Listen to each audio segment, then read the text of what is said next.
Sekarang ini masih ada waktu 30 menit. Sekarang tentang mukjizat karena ini yang paling panjang itu tentang apa? Mukjizat. Saya sengaja saya letakkan di akhir. Saya baca takbir orisinilnya dari hadis Rasulullah SAW di Shahihul Bukhari. Saya ulang lagi di kitab Shahihul Bukhari. Nah, di kitab Shahihul Bukhari nomor hadisnya itu 4981. Kamu sudah hafal berapa? Ya, nomor hadis berapa? 4981. Di antara kebanggaan Rasulullah SAW itu beliau ngendikan, tidak ada nabi kecuali dikasih ayat atau mukjizat yang spektakuler. Kayak Nabi Musa kan bisa kayak simsalabim, mukul belah laut terus kering. Nabi Soleh juga batu besar ngeluarin onta. Ngeluarin onta, keren. Onta kok keluar dari batu besar. Ajaib lah. Nabi-nabi dulu itu ajaib. Tapi yang agak-agak kalau boleh dibahasakan, agak-agak gak rasional itu satu Pak Arso. Saya punya kitab namanya Al-Khusurul Hamidiyah. Itu pinternya bukan main yang ngarang. Saya gak pernah jadi rektor, Pak. Tenang saja. Gak, tetap keren jenengan karena pernah jadi rektor. Itu pinter toh gak jadi rektor. Dia bilang gini, mukjizat itu dari kata a'jaza yu'jizu i'jazan, ya kan? A'jaza yu'jizu i'jazan. Sesuatu yang bikin musuh itu gak berdaya. Berarti fahuwa mu'jizun, fahuwa mu'jizun. Berhubung wakeknya perempuan, karena ayat itu kan mu'annas. Akhirnya mukjizatun. Ini masih punya sisa-sisa. Dulu ngaji lama ini di Kudus. Nggak tahu jadi begini. Dulu lama ngaji di sini.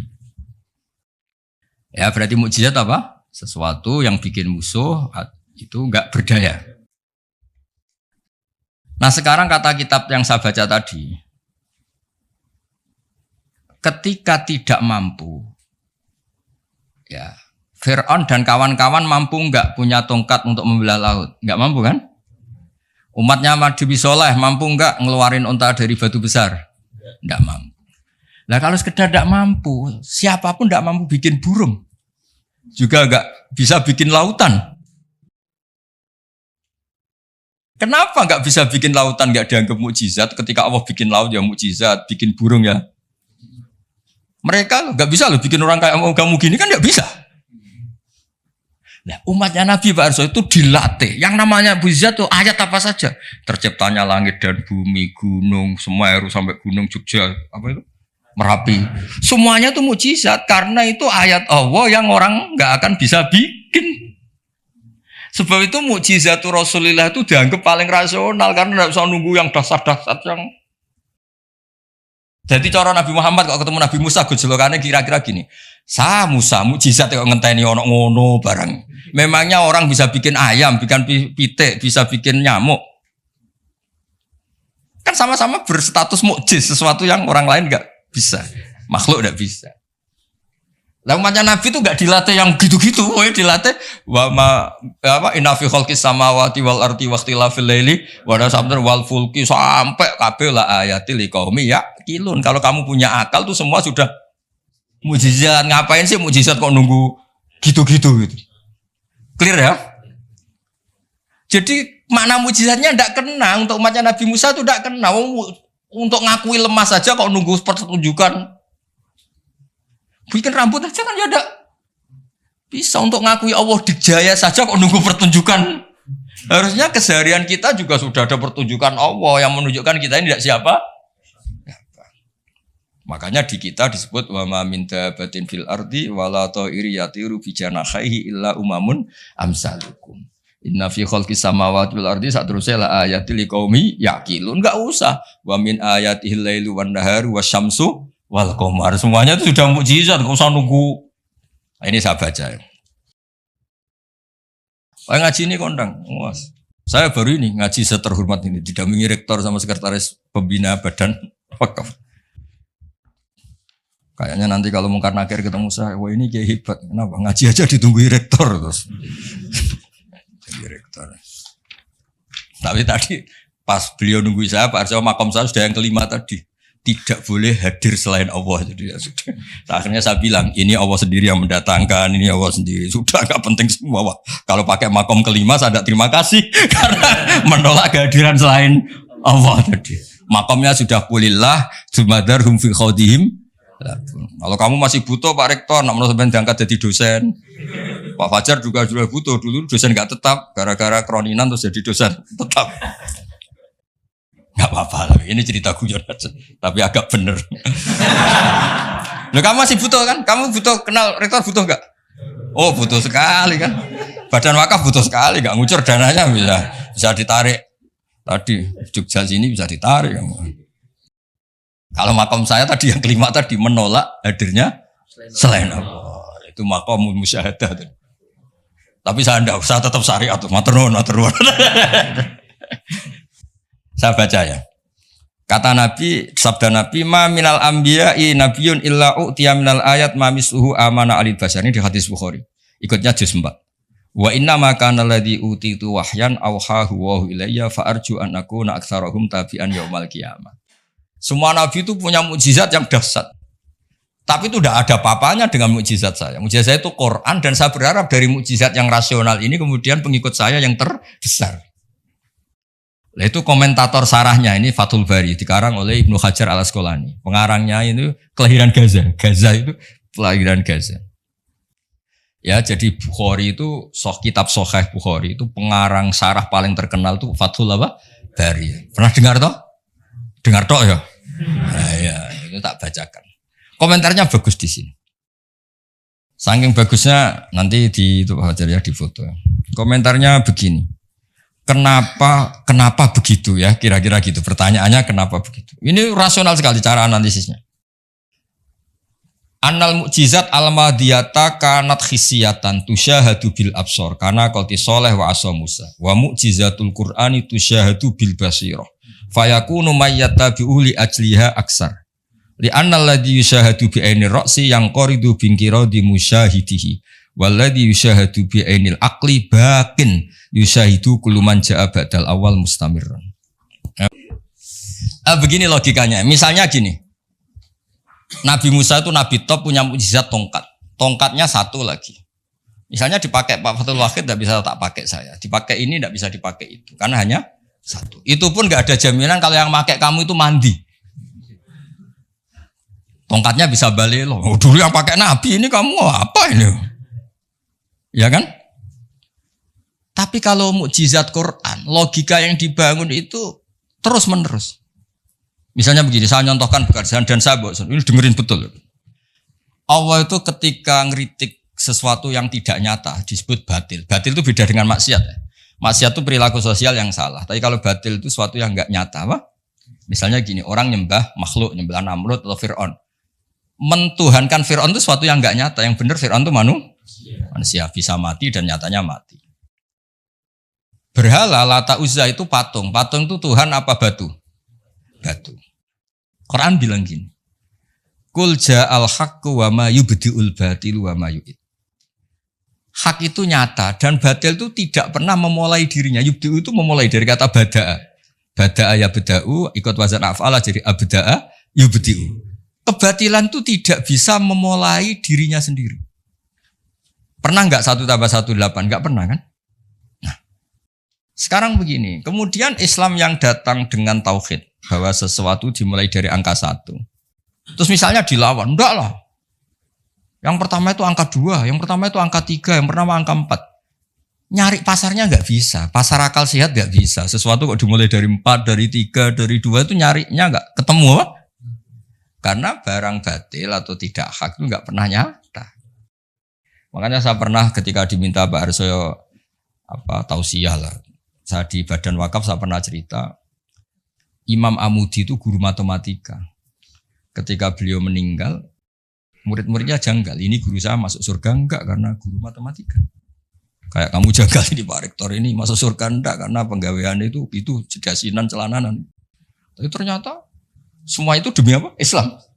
Ternyata Imam Amudi pas di alam roh itu, kamu enggak harus percaya cerita ini, bisa aja kamu enggak percaya. Enggak penting maknanya, enggak penting ceritanya, enggak penting. Tapi sama Allah sama siapa takbirnya? Ya amuti istadilla bi wahdaniyati bi khadrati mal. Istadilla ala wahdaniyati bi khadrati malaikat. Karena malaikat itu udah komplain. Ternyata malaikat yang komplain kita itu banyak. Malaikat ini ada di beberapa hadis. Ya Allah, apa ada orang yang imannya itu ngalahkan kita? Jawabnya Allah, ada manusia. Allah udah bilang ustadz, manusia. Manusia mukmin ya, kamu termasuk. Kok bisa ya? Malaikat selalu tanya, kok bisa? Kalau kita iman kan langsung melihat surga, neraka, aras. Jadi kalau kartu iman kita pasti lebih valid karena menyaksikan langsung. Nah, manusia kan enggak. Di dunia kan macam-macam. Ada dangdutan, ada macam-macam. Tapi ternyata imannya enggak tergoyahkan. Ternyata apa? Logika yang dibangun Imam Muti itu. Coba kamu terangkan kenapa manusia yang di dunia seiman itu kalau saya ini satu. Jawab Imam Muti gampang. Beliau nulis. Angka setelah 2, 3 sampai 1 miliar 1 triliun. Nisbatu dzalika ilal wahid nisbatul far'i ilal asli. Angka itu 2, 1 miliar 1 triliun. Dibandingkan angka 1 semuanya tetap cabang. Yang pokok itu 1. Keyakinan itu kan gak terbantahkan oleh Anda. Dan gak bisa digoyang kan. Mbok kon urip melarat, baulet tetap nak tauhid itu harga mati. Ya enggak.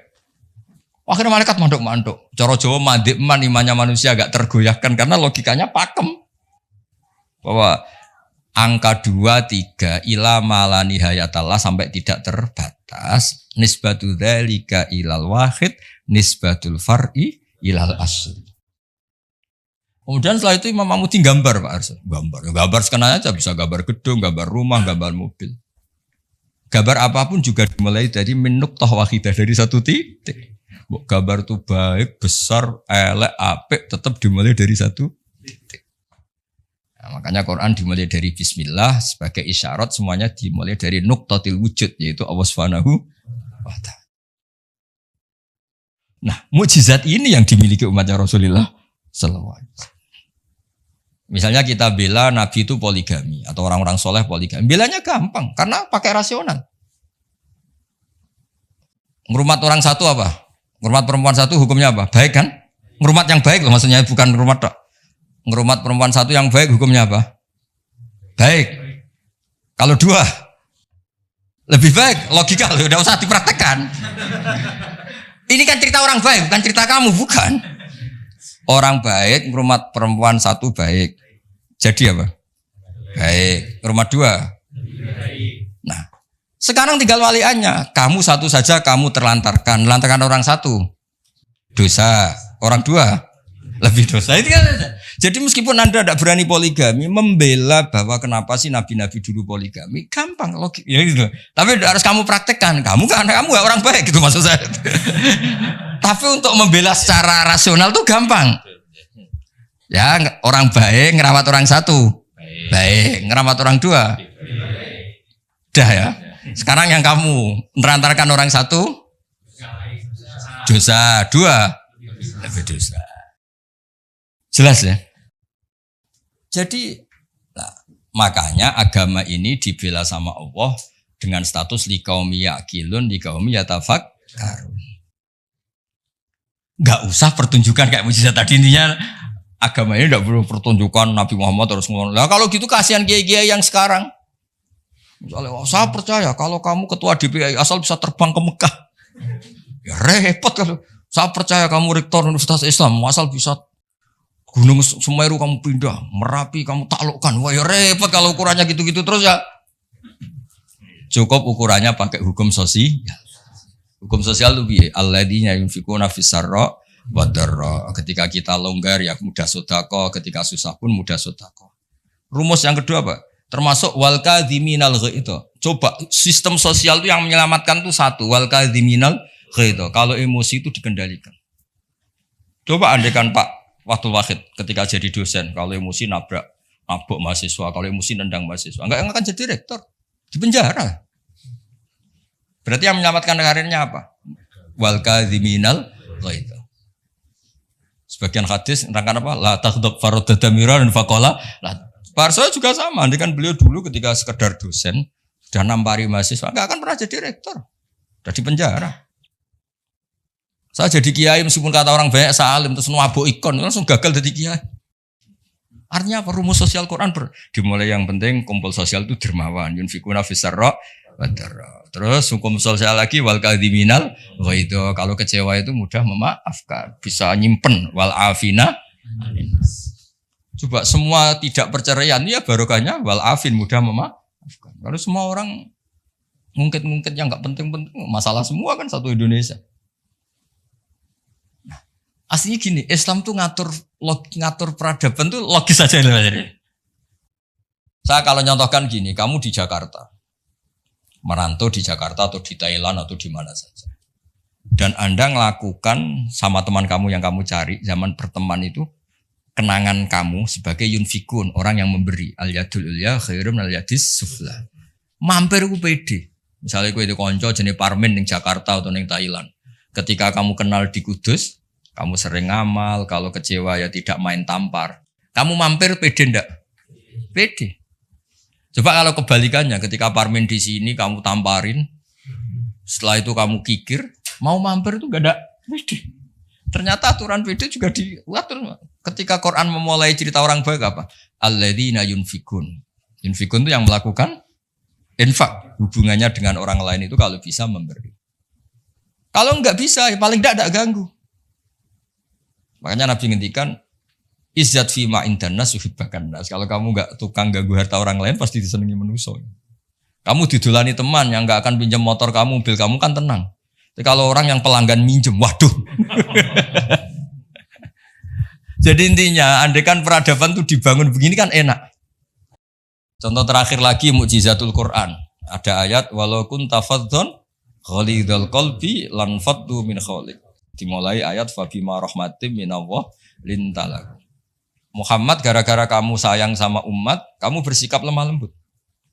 Dan andaikan kamu itu bersikap kasar, maka orang akan bubar. Lan faddu itu mesti bubar. Lanya li taukid, lan faddu mesti bubar. Nah, kata Ibnu Khaldun dalam muqaddimahnya ngendikan gini. Hadaddin, agama ini datang dengan rasionalitas peradaban. Bukan mentang-mentang dengan mukjizat. Hada Rasulullah man uyida bil kauni kulli. Ini Rasulullah orang yang punya kekuatan alam raya, bisa melibatkan Jibril, Israel, Mikail, bisa melibatkan semua malaikat untuk menolong agamanya. Tapi Allah cerita agama ini diterima karena Nabi itu bersifat rauf, sayang, rahim, lemah, lembut. Misalnya gini, ini mokal tapi tak cerita. Misalnya Pak Fajar itu bisa terbang ke Mekah. Kamu darani wow gak? Wow kan? Ternyata pas mau kamu hormati ke tua boy plang. Bilang wow jancok kira-kira saja. Enggak jujur saja. Ini masalah ilmu hak gak usah. Enggak ada gunanya kan prestasinya terbang ke Mekah. Wow kamu hilang kan? Padahal jelas dia bisa terbang ke Mekah, temu MBS gitu. Muhammad bin Salman itu yang enggak ngaruh. Yang pengaruh adalah sifat lintalahu bil mu'minina raufur rahim. Sudah gitu. Ini rektor, ini ketua badan wakaf, ini presiden, ini kiai besar. Yang ngaruh adalah sikap kasih sayang. Ketika itu dilanggar, lan faddu. Kamu hormat sama rektor, sama saya, misalnya kiai besar. Tapi misalnya pas kiai hormat, tua aku ikut bal-balan satu, mesti tuntas apa? Clear ya? Maksudnya gini Warso, ya mukjizat itu yang nyon sewu ditawarkan Rasulullah, yang diwasiatkan, yang disuruh pakai pegangan ini loh Quran. Pegang sebagai peradaban, sebagai akidah, sebagai perilaku. Ya, makanya mukjizat Quran mustamirah karena peradaban ini enggak terkalahkan. Mustamirah. Tapi kalau peradaban kok tongkat gitu kan terus repot sih. Dipakai apa? Dibilang enggak mukjizat ini milik Nabi Musa, pas kita pakai ternyata enggak mandi karena pemakainya kita. Tapi kalau mukjizat Quran kan jelas. Ilmu logikanya ketika Tuhan Esa kena kan tadi. Angka 23 dibanding angka 1 adalah nisbatul far'i ilal asli. Angka peradabannya kena. Poin peradaban kena hubungan dengan orang lain. Al-yadul ulya khairun minal yadis sufla. Jelas ya? Termasuk hubungan dengan istri. Allah tuh bayangkan hubungan dengan istri itu tidak baik-baik saja. Itu niknya Quran. Di Warsa itu Quran itu bayangkan hubungan dengan itu udah baik-baik saja. Wa ashiruhunna bil ma'ruf. Itu urusannya orang fa'in ahbabtumuhunna, fa'in karihtumuhunna. Karena Allah itu saking pinternya. Namanya kumpul itu mesti ada masalah. Makanya bayang kalau ada masalah dan kamu sudah nggak suka, boyo mikir hal yang kadang kamu nggak suka itu hikmahnya besar. Jadi Quran tuh membangun peradaban dengan segala asumsi. Asumsinya adalah yang tidak kita inginkan. Fa'ingkari tumuhun. Makanya kita dilatih senam otak. Wa asa antu khibu syai'an padahal bahwa syarrul lakum. Waliannya juga wa asa antakrahu syai'an wa huwa khairul lakum. Kita tidak pernah tahu. Dan itu akhirnya itu yang menyelamatkan kita. Coba yang menyelamatkan kamu apa? Berpikir positif kan? Dan itu aturannya Quran. Satu pernah baca kitab. Dan itu kebetulan ada orang yang minta nasihat saya habis baca kitab itu. Dia ketika kaya raya jabat temannya banyak. Ketika miskin jadi buruh temannya tidak ada yang main. Dia ngeluh, wah ini orang munafik semua. Ketika saya jatuh gak ada yang kesini. Dan dia sudah jadi buruh bikin bata itu, bikin batu bata itu. Terus tak bilang, malah bagus gitu. Kalau teman-teman kamu datang, terus kamu ditonton pas dibentak-bentak majikan, malah kamu malu tuh. Jadi Allah bikin kultur itu bagus. Kalau miskin, jatuh gak ada yang main. Kalau main kamu malah jadi tontonan. Oh iya Gus, baru tertawa-tawa. Jadi di balik yang kamu tidak suka itu ada kebaikan. Makanya Imam Syafi'i saya sering cerita di mana-mana. Imam Syafi'i itu ada orang ketemu beliau cium tangan hormat, setelah di luar maki-maki. Sapi gini. Terus ada yang lapor. Orang yang tadi cium tangan engkau, yang hormat engkau di luar maki-maki kamu. Imam Syafi'i tertawa-tawa. Loh kamu dicerita ini kok tahu? Baguslah berarti sapi bawah. Di depan saya ada berani. Dianggap enteng saja Pak. Maksudnya ini ijazah ke rektor. Kalau ada yang di luar kok gak cocok. Depan saya gak berani. Wibawa saya. Bisa gunakan Gus. Jadi kadang dianggap enteng saja Pak. Terus diceritain lagi. Oh, ini separuh kampung kamu itu gak suka sama kamu. Jadi Imam Syafi'i, bagus lah. Yang gak suka itu pasti gak pernah utang itu. Gak pinjem-pinjem itu. Yang masalah itu yang suka. Orang kalau gak suka kan gengsi. Mau pinjem, mau ngutang. Artinya dianggap hikmahnya itu. Jadi sesuatu yang kamu kadang gak suka itu hikmahnya besar. Misalnya kamu punya istri merengut yang ngamuan. Bagus itu. Nak guya-guya be wong lanang liya pusing juga kamu kan.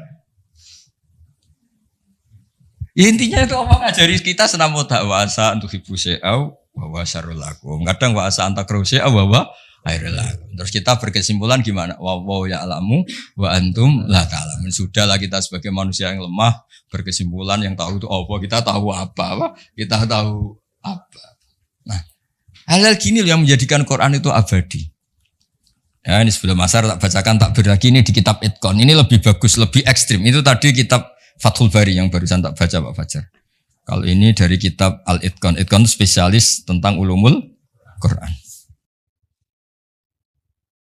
Ini kalau mau Pak Arso ya. Wa aksaru mu'jizati hadhil ummah aqliyatun li farati dzakaihim wa kamali afhamihim. Wa li anna hadhi syari'ata lamma kanat baqiyatan ala safahatid dahri ila yaumil qiyamah khussat bil mu'jizah al-aqliyah al-baqiyah. Jadi agama ini karena akan dipakai sampai kiamat, maka agama ini harus logis. Karena ini yang bisa menyelamatkan. Misalnya gini logis. Ketika saya hubungan dengan Pak Fathul Wahid baik-baik saja, karena hubungannya saling manfaat.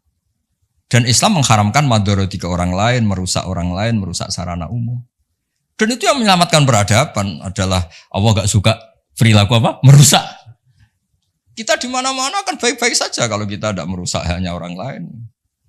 Terus Allah cerita lagi, wa yuhibbul muhsinin misalnya, inna wa yuhibbul muhsinin. Kita hidup di mana saja kalau kita ihsan pasti baik-baik saja. Gak usah pakai mukjizat tongkatnya Nabi Musa tuh, mentang-mentang go tongkat ngalor ngidul, pakai akek Sulaiman misalnya, gak usah. Yang menyelamatkan kita itu peradaban yang dibangun Allah Subhanahu wa ta'ala. Ya kalimat di kitab Itqan ini jelas khussat bil mu'jizah al-aqliyah. Jadi kamu tidak usah terbang ke langit untuk tahu kalau Allah itu Esa. Juga ada harus coba saya ceritain Pak Harso. Ini di sini ada kalimat itu betul-betul sadis, tapi sadis yang baik. Wa aksaru mu'jizati Bani Israel kanat khisiyatan li biladatihim wa qillati basaritihim. Dasar bodoh, mukjizat agak wow itu gak ngandel.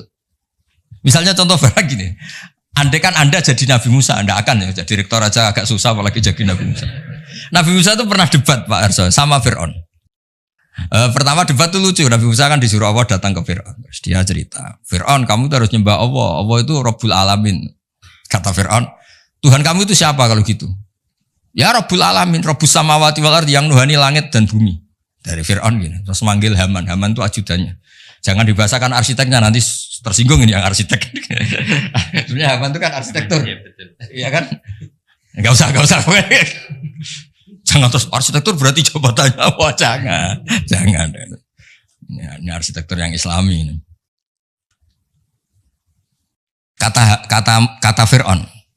Ini contoh bahwa akal dengan dasar itu menang akal. Saya ulang lagi, akal dengan dasar itu menang akal. Kata Fir'aun gini. Saya jalan-jalan kemana-mana, setahu saya yang dituhankan saya. Karena dia pakai contoh fisik. Khisyah itu fisik yang bisa diindra. Ma'alim tulakum min ilahin huiri. Saya jalan kemana-mana ternyata yang jadi Tuhan itu saya. Nah terus akhirnya Nabi Musa bilang, Tuhanku yang menguasai langit. Loh, Fir'aun malah kurang ajar lagi bahar saya. Haman sini. Ibnili sorkhan. Ya Haman ibnili sorkhan la'ali abluhul asbab. Asbab as-samawati fa'attali'a ila ilahi Musa. Haman, saya bikinkan piramida yang tinggi. Saya mau ngintip Tuhannya Musa. Padahal Nabi Musa tahu, meskipun diintip juga gak kelihatan kan. Jadi Nabi Musa, saya saja gak pernah lihat, apalagi kamu. Nah itu kan masalah kalau betul sudah bikin piramida. Gak tahu ini pas kuliah belajar apa lihat piramida, gak tahu. Ya. Nah, kan masalah ya. Gara-gara orang Bani Israel memaksakan semuanya itu khisyah. Ukurannya tanda itu apa? Khisyah, fisik gitu. Nah, ini khisyah. Ternyata apa Pak Arsoyo? Yang bisa mengalahkan Fir'aun itu logika yang dibangun Nabi Musa. Makanya di alam roh itu Nabi Musa itu ditanya sama Allah. Musa, keinginan kamu yang belum kesampaian apa? Menjadi umatnya Rasulullah Muhammad. Kenapa? Karena itu rasional, Pak. Tapi enggak kuliah di UI, andekan nyata, jadi enggak mau. Aku yakin orang Bani Israel gengsinya tinggi, enggak mau tetap dia. Dia tetap jadi umatnya Nabi, tetap saja enggak mau kuliah apa? Masuk Nabi di direktori, enggak Nabi kan enggak mau.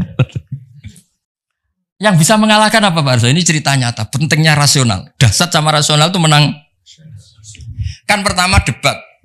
Tuhan kamu itu siapa? Rabbus samawati wal ardi wa ma bainahuma in kuntum muqinin. Fir'aun masih belum kalah. Debatnya depan umum, ada ajudan-ajudannya ada. Jangan bilang ada pembantu rektor, jangan ada ajudan-ajudannya. Kalau ada wah direktor nanti wah rektornya berarti mewakili. Wah bahaya itu kalau contoh itu. Ternyata jurus yang menang itu jurus rasional. Nabi Musa bilang gini, Rabbukum wa rabbu abaikumul awwalin. Yang nuhani nenek moyang kamu. Oh langsung kepikiran. Orang di sekelilingnya langsung yaktumu imanah. Langsung menyembunyikan. Yang menuhani nenek moyang kamu. Weh, nak Fir'aun Tuhan, mbah-mbah pengirani sopo ya. Ini kan ada tanggal lahirnya, Tuhannya itu ada surat kelahirannya, ada tanggal. Iya. Aktenya ini gimana yang babanya tidak bertuhan kan? Itu menjadikan waqala rajulun mu'minun min ahli fir'auna yaktumu imana. Karena rasional itu bisa menjadikan orang sekeliling Fir'aun terus iman. Jan Fir'aun itu geblek tenan pancen. Wong karuan dekne lahir di bapak di mbak terus babayu pangerane. Leluhurnya Tuhannya siapa kalau Tuhannya dimulai dari dia? Akhirnya banyak yang diam-diam itu iman. Berarti apa? Jurus menjelaskan yang dahsyat mulai melibatkan piramida ternyata kalah dengan jurus rasional. Nah, makanya mukjizatnya hadil mah khussat bil mu'jizah al-aqliyah al-baqiyah. Ya jadi itu cerita mukjizat versi kitab Fathul Bari sama kitab Itqan. Ini versi kitab Ijazul Quran. Itu lebih dahsyat lagi cara nerangkan. Ini yang ngarang Abu Bakar Al-Baqilani. Ini mbah gurunya Imam Ghazali. Imam Ghazali itu punya guru namanya Imamul Haromen. Itu punya guru lagi namanya Abu Bakar Al-Baqilani. Itu beliau ngendikan begini Pak Arsoy. Muqaddimahnya gini. Innama yujibul ihtimama attama bi ma'rifati i'jazil Qur'an anna nubuwatan nabiyina alayhis salam buniyat ala hadhil mu'jizah. Jadi kenabian Nabi Muhammad itu adalah dibangun atas mukjizat Quran. Karena Nabi nyuwun sewu kan enggak punya tongkat kayak Nabi Musa, juga enggak pernah mengeluarkan unta dari batu. Tapi ketika Nabi mendakwakan rasionalitas, misalnya rasional gimana? Ini alam tuh makhluk. Di mana-mana makhluk itu ya ada kholiknya. Kholiknya ya pasti qadim. Masa kholik datang kemu? Masa Tuhan kok lahir di bumi kan ya udah lucu kan? Tuhan kok pahpo kayak Fir'aun, kayak gitu di mumi lagi kan ya lucu kan sih. Tuhan kok tenggelam kan ya banyak ya. Jadi Nabi kalau datang tuh penjelasan. Saya beri sekian contoh di Quran betapa Nabi bisa menaklukkan pikiran orang Arab dengan rasionalitas. Ada orang Arab dulu itu cerita, problem kita itu banyak, maka Tuhan kita harus banyak. Ketika Nabi mendakwahkan satu Tuhan, mereka bilang aja'alal alihata ilaha wahida inna hadza syai'un ujab. Masa Tuhan banyak, Tuhan apa sedikit, problem kita banyak, Tuhannya harus banyak. Terus Nabi bikin perbandingan. Daraba wa matala rajulan fihi syuraka umutasyakisuna wa rajulan salamal lirajul. Hal yastawiyani masalah. Daraba wa rajulan fihi syuraka terusnya. Walhasil ada buruh atau pembantu atau pegawai punya majikan banyak. Perintahnya beda-beda, mutasyakisun, perintahnya beda. Semuanya ingin dituruti.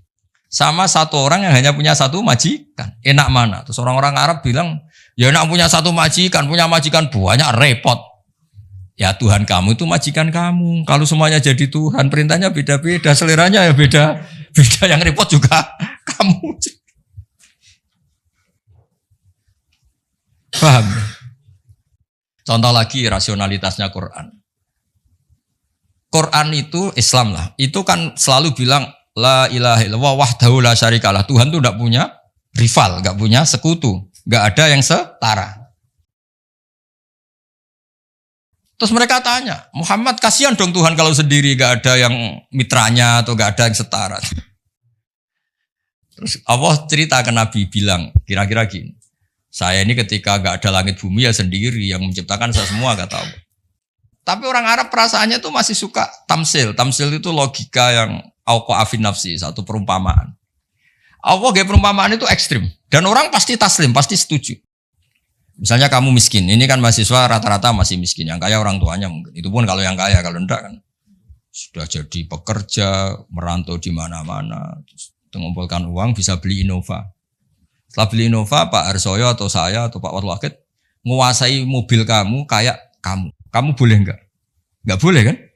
Makanya terus Allah bikin darabalakum masalam min anfusikum halakum mimma malakat aymanukum min syuraka'a fi ma razaqnakum fa antum fihi sawa. Takhafunahum ka khifatikum anfusakum. Allah bikin satu perumpamaan. Misalnya Anda punya mobil. Yang beli kamu, harta kamu. Kemudian ada orang lain yang gaya menguasai itu kayak miliknya. Kamu boleh enggak? Ya enggak boleh, yang punya saya. Kok ada orang lain sok-sokan? Ya sama. Yang bikin langit bumi itu Allah sendiri. Terus ada orang sok-sokan kayak Fir'aun Namrud, sok-sokan. Gak ikut gawe, gak ikut menciptakan kok nguasai. Makanya ketika Tuhan, saya pernah yang ngaji itu orang yang dulu pernah lama di Perancis. Itu ngaji saya tak terangkan. Kata siapa Quran tidak demokratis? Quran demokratis sekali. Kata Allah begini. Tuhan enggak saya enggak apa-apa kata Allah. Ini enggak kata saya, kata Allah, Tuhan enggak saya enggak apa-apa. Tapi yang kamu katakan Tuhan itu, aruni madza khalaqu minal ardi, hadza khalqu wa fa aruni madza khalaqal ladzina min duni. Ini saya Tuhan yang bisa menciptakan langit bumi. Kalau kamu ngaku Tuhan, bikin bumi tandingan. Ngaku Tuhan kok pakai bumi saya kata Allah. Ngaku Tuhan kok pakai bumi. Bikin sendiri. Sebagian ayat aruni madza khalaqu minal ardi am lahum syirkun fis samawat. Kalau ngaku Tuhan, mbok yo pas saya bikin langit itu sudah ada dia, terus bikin langit tandingan, bikin bumi. Ini enggak bisa apa-apa kok. Lah iya, agama ini dibersamai Quran, dibarengi Quran yang ngawal iman kita ila yaumil kiamah. Makanya tadi khussat bil mu'jizah al-aqliyah. Jadi tidak pakai hisiyah tapi bil mu'jizat al-aqliyah. Ya kira-kira gitu doanya nanti habis ini asar sholat